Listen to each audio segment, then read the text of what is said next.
and then agricultural breakdowns, which are going to make at least half of the world's population food insecure. So these are not the sort of things that would normally generate a strong state. I think we're going to see dissolution in more places than we have. Well, we are definitely going to see state dissolution in more places than we have seen for the last 75 years. We've been living in the most charmed period in human history. For the countries that can make a go of it, it all depends upon how reliable their food and their energy supplies are, and whether or not they can muster the internal finance to generate their own supply chains. That's easier with large polities than it is with small ones. So the United States, it's energy self-sufficient, it's a massive energy agricultural exporter. Its baby boomers are retiring, but as a percentage of their overall population, their baby boomer class is actually the smallest in the world. And so their financial crunch is going to be nearly as bad. They've got Mexico next door with a healthy demography. They've got Canada for raw materials, the Western Hemisphere for raw materials. The United States can grow through all of these problems. And even there, we are going to see the state gain additional power. In Europe, you're going to lose 4 to 5 million barrels a day of crude from the Russians within a couple of months. The only way you keep the lights on in Europe is to go and reinterface with the former colonies in Africa and force them to redirect their flows to Europe. To survive in the world that we are going to, Europe has to become neocolonial. How is that compatible with now what we understand as liberal multi-party democracy? We're going to find out. Remember, the entire economic model that the world is based on, whether it's fascism or communism or socialism or capitalism, it's all based on the concept that the pie is either stable or getting bigger, usually because of population growth. Well, now it's going to get smaller because of population collapse. At the same time, it's going to break into pieces. Everyone's going to have to find their own way to navigate that. And if democracy is something to be preserved, it goes into the mix in terms of a value statement that you can or cannot preserve. I'm far more worried about Central European and Southern European democracy than I am about Northern or Western, because Northern or Western has the capacity to go out and get some of what they need. They're going to be a little hypocritical about it when they do it, but the alternative for them is to deindustrialize. Assuming for the moment you've got the food and the raw materials and the energy and the finance, which we've already eliminated 80% of the world's countries. Assuming you've got that, we're moving into a period where the younger generation is smaller than it's ever been. That would suggest that labor is actually going to have a leg up in those societies. We're certainly seeing that in the United States. It may not be the political democracy that we always have said that we're after, but there is a degree of economic democracy that I think strengthens any sort of democratic system. So that is definitely happening here. We have seen greater wage appreciation in the last 2 years in the United States than we have in the last 20 for the lower tier economically, and I think that's great to a degree.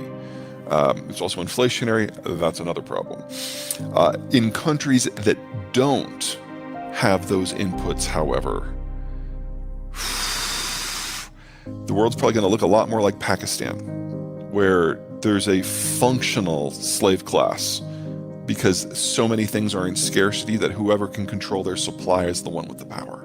Well, we're testing the bounds because we've never done this before. The closest existing system to that would be the fascism as practiced by the Nazis, where they experienced technocratic government control of the means of production, the means of consumption, the means of communication.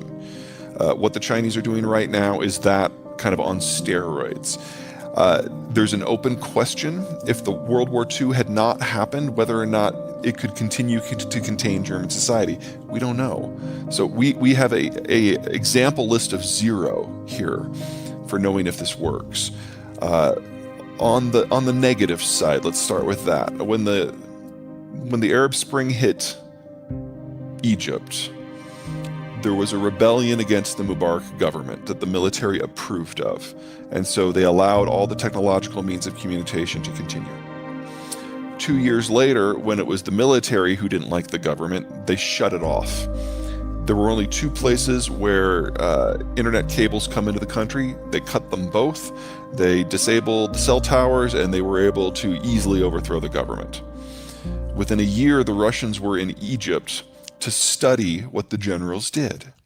And they went back home and they put kill switches on all the cables that come into Russia. There's only 4 of them. And have done kind of a poor man's version of what the Chinese have done within Russia, and it's been very effective. Now, they're also at war now, but I would argue 85% of the Russian population, even if they were freed from the propaganda, would still support the Russian government's war aims. And the people that refused are the people who left. And that's probably 500,000 people by now. But that's all of them. So when you look at a situation like China, that system is stable until it's not. As long as certain basic needs, as the Chinese define them, are met, it works. There's no risk of rebellion in China until those needs are no longer being met.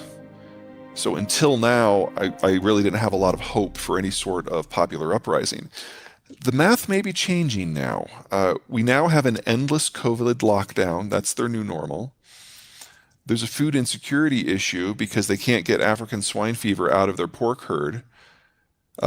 There's an energy issue because of what's going on with the Russian war and deglobalization in general. And the world writ large is starting to look at Taiwan from the point of view of an American hawk, and that there's nothing here that we can talk about anymore. It's just a question of how we protect ourselves or how we fight back against it. And in that environment, perhaps, the math will change because life will no longer be stable for the average Chinese citizen. But I wouldn't bet that's going to go in a cooperative direction from the West's point of view, because it's just as likely to spawn a massive outpouring of globalization as well. But I mean, the bottom line is we don't know. We've never seen this before. When it was with telegraph and the fax machine, that democratized communications. That's part of why the Soviet Union fell.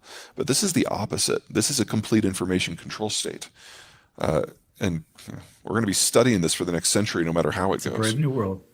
I wouldn't read too much in that. It's not like he's got 50% of the total, or 5% of the total, or half of 1% of the total, or half of 1,000th of 1% of the total.